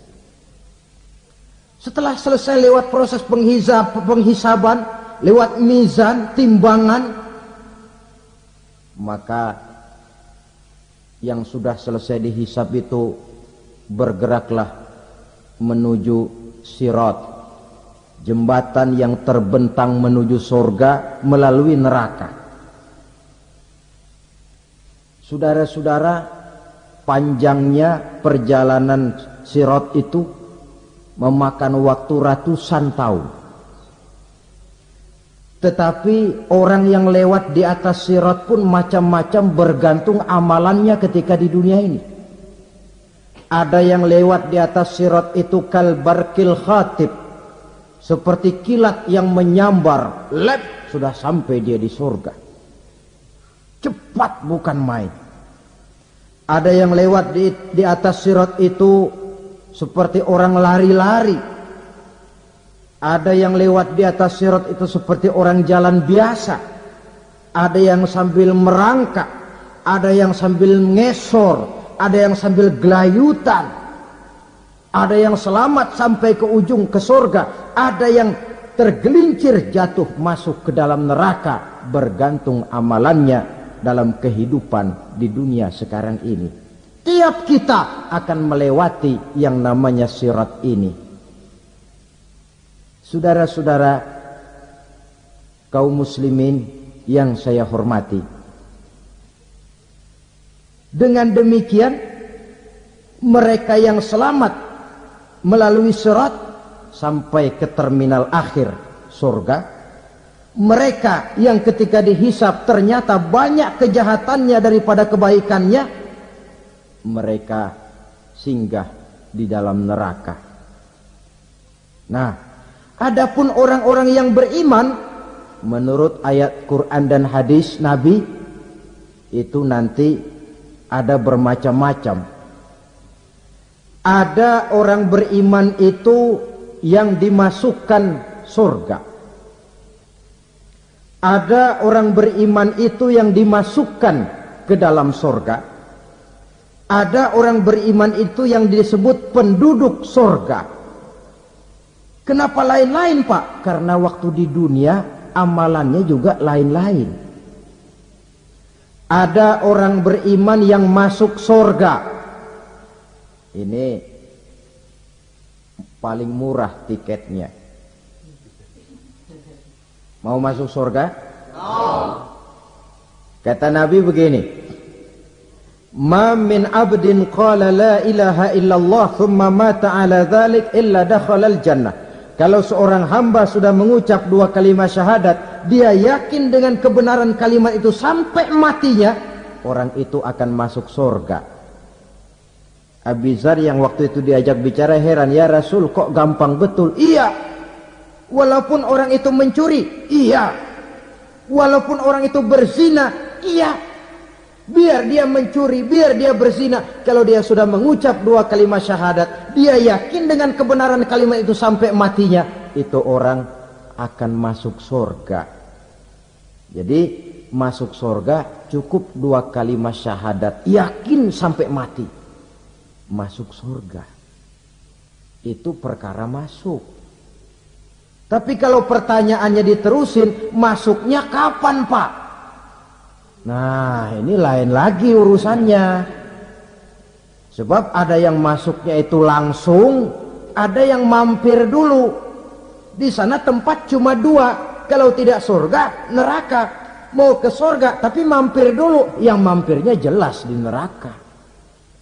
Kenapa? Dalam hadis qudsi ada riwayat, nanti itu di akhirat, setelah Allah selesai mengatur penduduk surga masuk surga, yang neraka masuk neraka, Allah berkata kepada malaikat Malik, malaikat Malik, labaik ya Allah, itu bajingan-bajingan tengik, manusia-manusia durjana yang waktu di dunia tidak mau sujud, jauh dari ulama, gemar melakukan yang munkarat dan maksiat, hidup di tengah masyarakat selalu jadi bibit keonaran, kufur, sudah masuk neraka semua.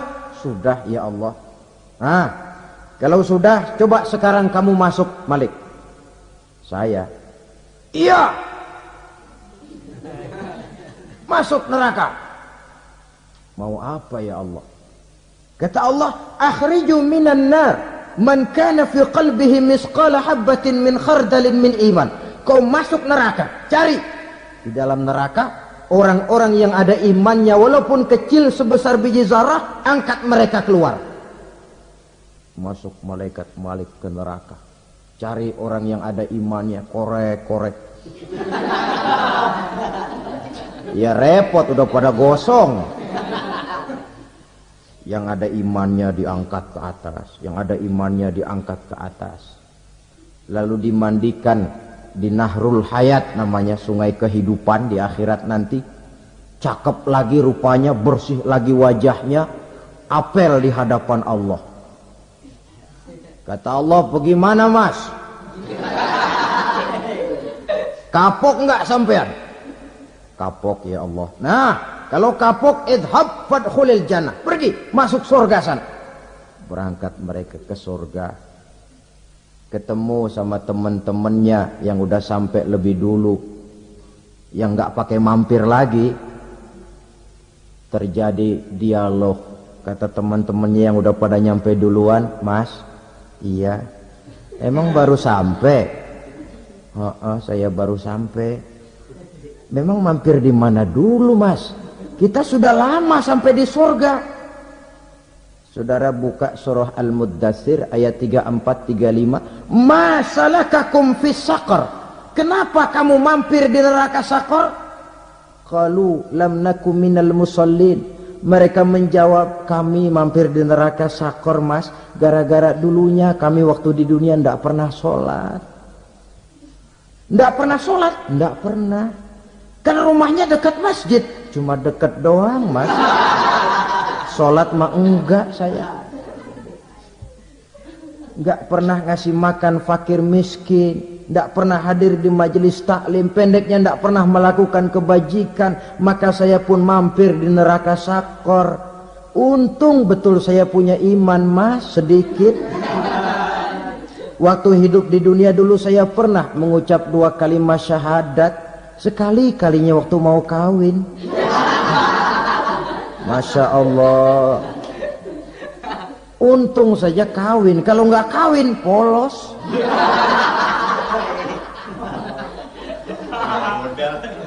Itu juga pengulu sudah setengah mati ngajarin. Asyhadu alla, asyaduaan, asyaduaan.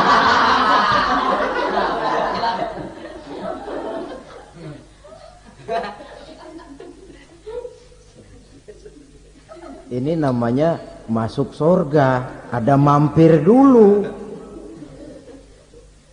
Ada pula orang mukmin itu yang dimasukkan surga. Namanya dimasukkan kan terima beres. Saya masuk ke rumah, jalan sendiri, cari tempat sendiri. Saya dimasukkan ke dalam rumah, terima beres, pokok ada di dalam, itu dimasukkan namanya. Nggak pakai mampir. Tapi tentu tiketnya lebih mahal ketimbang yang pertama tadi. Apa kata Allah? Innal ladzina amanu wa amilus salihat la ukaffiranna anhum sayyi'atihim wa la udkhilannahum jannah. Sesungguhnya orang-orang yang beriman kemudian beramal soleh, kami hapuskan segala dosa dan kesalahannya, kami masukkan mereka ke dalam surga. Lihat ayatnya. Allah yang memasukkan, kita yang dimasukkan. Tidak pakai transit, tidak usah mampir. Cuma tidak cukup syahadat, tidak cukup amanu, tapi diiringi dengan wa'amilus salih. Iman, amal. Tidak cukup syahadat, lalu dibuktikan dia sholat, dia zakat, puasa, lalu dia melakukan berbagai macam kebajikan. Ini yang menyebabkan dia tidak pakai mampir di tempat yang bernama Saqar. Lalu ada pula orang mukmin itu yang disebut penduduk surga. Wah, ini sudah VIP ini. Ashabul jannah, penduduk surga. Siapa mereka? Kata Allah, innal ladzina amanu summa istaqamu fala khaufun 'alaihim wala hum yahzanun ulaika ashabul jannah hum fiha khalidun. Sesungguhnya orang-orang yang beriman lalu istiqamah, tetap dalam melaksanakan perintah Allah, tidak goyah, tidak labil tapi stabil, istiqamah, mereka tidak takut dan tidak bersedih hati. Merekalah penduduk surga. Iman, istiqamah. Tidak punya duit, sembahyang. Banyak duit, sembahyang. Miskin, sembahyang. Kaya, tetap sembahyang. Istiqomah. Kadang orang kalau susah rajin ke masjid, banyak duitnya ngelihat masjid melengos. Itu yang dibilang waktu miskin hamba Allah, setelah kaya jadi hamba harta. Bergeser, tidak ada nilai istiqomahnya. Saudara-saudara, dengan begitu penduduk neraka itu dua. Ada penduduk permanen, ada penduduk yang semi permanen. Yang semi permanen orang-orang beriman yang mempunyai dosa besar. Mereka masuk ke neraka untuk menerima azab sesuai dengan dosanya. Bila selesai masa azab itu, mereka akan diangkat untuk ditempatkan kembali ke dalam surganya Allah Subhanahu wa ta'ala. Nah, dikala itulah saudara-saudara, ada yang disebut syafaat dari Rasulullah sallallahu alaihi wasallam. Tapi tentu jangan lupa, syafaat ini ibarat kain menambal dia. Kita punya kain bolong-bolong sedikit, syafaat yang menambal. Salat kita ada kurang dikit, sedekah kita ada campur riya dikit, amalan kita ada tidak karena Allah dikit, kita berharap syafaat. Jadi biarlah kain masih bolong-bolong, yang penting punya kain. Tapi kalau kainnya tidak ada, yang ditambal apanya? Sholat tidak, puasa tidak, zakat tidak, berharap syafaat saja, ya, terlalu berlebihan itu. Saudara hadirin yang saya hormati, apabila selesai proses penghisaban, proses penghitungan, maka dikala itulah manusia terbagi dalam dua kelompok besar. Fariqun fil jannah wa fariqun fis sa'ir. Sekelompok orang-orang beruntung yang masuk ke dalam surga, dan sekelompok lagi masuk ke dalam neraka. Akan memakan waktu untuk menceritakan sifat surga dan neraka, tapi insya Allah pada kesempatan pertemuan lain saya sampaikan. Namun sebagai gambaran umum cukuplah saya sampaikan sebuah hadis qudsi. Allah jelaskan, a'dadtu li'ibadiyas salihin ma la aynun ra'at wa la uzunun sami'at wa la khatara fi qalbil bashar. Aku sediakan buat hamba-hambaku yang soleh, yang tidak pernah terlihat oleh mata, tidak pernah terdengar oleh telinga, dan belum pernah terdetik dalam hati manusia. Jadi kenikmatan surga belum pernah dilihat mata, belum pernah didengar telinga, belum pernah terdetik dalam hati. Pedihnya azab neraka belum pernah terlihat mata, belum pernah terdengar telinga, belum pernah terdetik dalam hati. Saudara hadirin yang saya hormati, oleh karena itu sebagai uraian akhir daripada kiamat ini, marilah sama-sama kita memanfaatkan hidup dengan sebaik-baiknya, supaya jangan timbul penyesalan di hari kemudian nanti. Mudah-mudahan kita seluruhnya diselamatkan Allah dari azab neraka dan mendapat surga dan ridhonya. Sekian dan demikian. Alhamdulillahirrabbilalamin. Demikianlah tausiah yang sangat luar biasa yang sudah disampaikan oleh guru kita almarhum Kiai Haji Zainuddin MZ. Tentunya banyak sekali ilmu, hikmah dan manfaat yang bisa kita jadikan pelajaran dalam kehidupan kita sehari-hari. Sahabat beriman yang dimuliakan Allah, mari kita doakan guru kita, semoga beliau selalu berada di dalam naungan perlindungan dari Allah Subhanahu wa ta'ala, diampuni segala dosanya. Amin ya rabbal alamin. Demikian, wassalamualaikum warahmatullahi wabarakatuh. Setelah kita mendengarkan bersama kajian penuh ilmu, penuh hikmah dan manfaat yang sudah disampaikan oleh guru kita almarhum Kiai Haji Zainuddin MZ, sekarang mari kita lanjutkan aktivitas kita masing-masing. Kudoakan semoga sahabat-sahabatku semua selalu diberikan kesehatan, kelancaran dan dimudahkan segala urusannya. Amin ya rabbal alamin. Sampai bertemu lagi di video ceramah selanjutnya.